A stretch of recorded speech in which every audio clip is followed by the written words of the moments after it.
Bueno, este mapa mental se, se dio a partir de la unión de los tres mapas mentales dados por los tres resúmenes de las lecturas. En cada lectura se trata, en una lectura se trata como del procedimiento que hay para la supply chain, qué condiciones hay. En otra tocado el tema de que la dificultad de definir como tal el concepto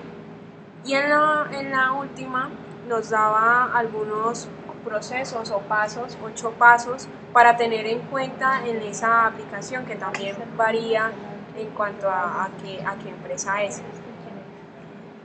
No se va a volver a repetir, pero es algo más como general a partir de las relaciones que, que, que hubo. Entonces, claro, tenemos lo que se dan los proveedores, empresas, clientes y riesgos, y dentro de estos son los componentes, pero dentro de todos los componentes las actividades que se dan son la gestión de servicio al cliente, gestión de la demanda, todo lo que toca cada una de las otras lecturas. Bueno, pues aquí también podemos ver lo que es la terminología que se aplica en cada una de las lecturas. Vemos que es muy similar, por lo menos en casi todas las lecturas se habla de un concepto de confianza y de integración dentro de la cadena de suministro para poder desarrollar esta de una manera efectiva y que nos dé un mejor servicio al cliente y nos genere mayor rentabilidad. Entonces, en todas las lecturas pues podemos ver todos esos conceptos que se integran, que esto de terminología es lo que plantea una de las lecturas, que es la sobre la importancia de tener el concepto universal. Entonces pues también se habla de lo que es la importancia de la definición como tal. Entonces esto se ve reflejado en todas las demás lecturas porque digamos las lecturas empiezan a hablar sobre supply chain, pero siempre es necesario como tener un contexto sobre lo que se está hablando y una definición pues que abarque todos esos conceptos. Bueno, en la lectura donde se mencionan los 8 pasos que son fundamentales para la gestión de la cadena de suministros, pues también era importante la integración porque si se integran esos 8 procesos de una manera adecuada, se supone que se va a tener una gestión muy buena de la cadena de abastecimiento. Entonces, toda esta parte de integrar los procesos y de darle importancia a la parte estratégica y operativa, lo mencionaron mucho en la lectura. Bueno, entonces toda esa integración y teniendo claro cómo aplicar la cadena, la supply chain a una organización, agrega valor a lo largo de toda la cadena, agrega valor al producto, ya que utilizando tecnologías de información, como se trataban en las otras lecturas, esto hace que la información fluya más rápido y el producto pues se tenga en tiempo real para abastecer rápido al cliente, pero hay que tener en cuenta que pueden resultar ciertos riesgos que puedan impedir esta aplicación. Bueno, como Carolina hablaba ahora, pues que ella decía lo del flujo de información, también en otras lecturas se hablaba de que este flujo de información pues que no era como tan fácil de darse porque siempre hay una falta o siempre hay que crear un nivel de confianza para poder hablar de este flujo de información que se hablaba. Es decir, no es simplemente aplicar la cadena y sí vamos a hacer un flujo de información, sino tener relaciones con todos los componentes de la cadena de suministro para poder generar la confianza para que cada empresa me genere la información que yo necesito, que mi empresa necesita para poder pues que la cadena fluya de manera correcta y eficiente. Bueno, y en la lectura también, en cuanto a la gestión de relaciones con los clientes, la gestión de relaciones con los proveedores y la gestión de la demanda, era importante el flujo de la información porque por medio de la información que se encuentre y los medios que se empleen para encontrar esta información, pues se puede llevar en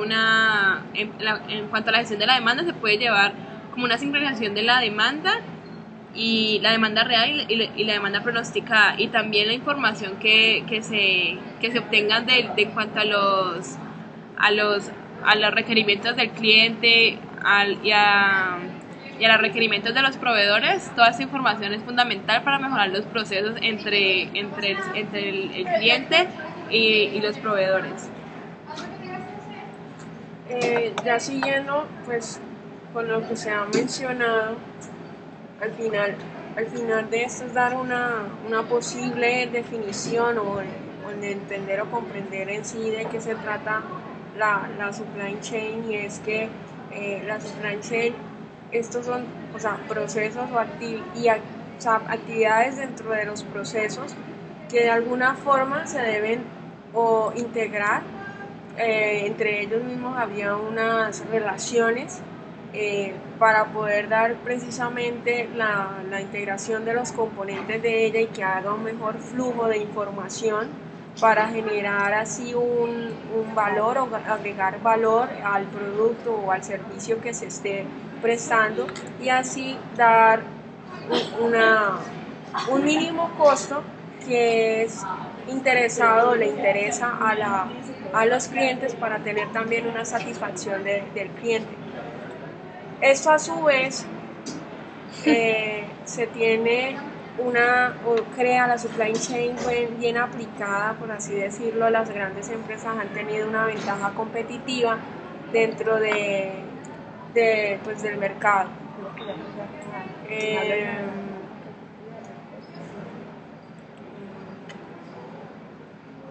Bueno, pues también algo que he notado acerca de las lecturas era que, digamos, por lo menos una de las lecturas decía que habla sobre la falta de definición y la falta de integración del concepto de lo que es cadena de suministro, pero por lo que puedo ver comparándolo con las otras lecturas, podemos decir que sí existe pues o de pronto no existe una definición como tal, pero sí existen unos pasos para poder ser aplicado a la cadena de suministro, que no necesariamente son aplicados a cierto tipo de empresas, como decía la lectura de Supply Chain Management, que solamente se aplica como empresas automotrices, sino que yo veo también que se pueden aplicar a diferentes empresas, por lo menos lo que se hablaba de los 8 pasos. Creo que no es un concepto o una estructura que se ve como delimitada a cierto tipo de empresas, sino que se puede aplicar a muchas empresas también.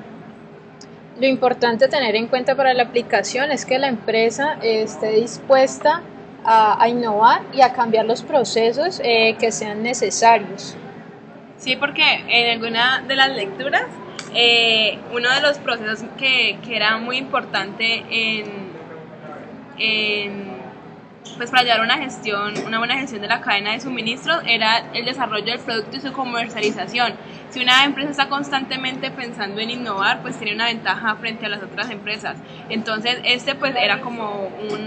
un proceso importante porque, pues, o sea, como que siempre las empresas que crean un producto, el producto tiene pues diferentes etapas hasta que llega y se estabiliza. Entonces, para volver a generar un impacto en el mercado, tienen que desarrollar productos y estrategias nuevas de mercadeo para que la empresa también pueda como ir en crecimiento. Bueno, eso va muy ligado también a un concepto que hablaban ahí de que la aplicación de la cadena de suministro no era simplemente entre el proveedor, la empresa y el cliente, sino que antes de yo implementar una cadena de suministro también debía hacer como una cadena de suministro interna. Muchas veces cuando hablamos de cadena de suministro vemos la relación solamente de proveedor a empresa y empresa a cliente, pero debemos ver esa relación interna porque por ahí también va a transmitir toda mi información. Entonces pues es bastante importante tener este concepto en cuenta. Y después de analizar la cadena internamente, pues también se tienen que establecer unas medidas que mencionaban mucho en la lectura de los 8 procesos, porque cada proceso tenía que medirse. Entonces, después de identificar la cadena, el funcionamiento de la cadena interna, todo se tiene que medir el desempeño de la empresa para poder encontrar mejoras que tienen que involucrar al cliente y al proveedor. Bueno, pues como podemos ver, pues a pesar que son diferentes autores ante todas de las lecturas, vemos que hay ciertas terminologías, hay ciertas ideas, ciertos pensamientos que son muy comunes entre todos los autores. Entonces nos da como que una base para ver cómo se está enfocando lo que es la administración de la cadena de suministro, y pues así tener bases para poder hacer futuras investigaciones.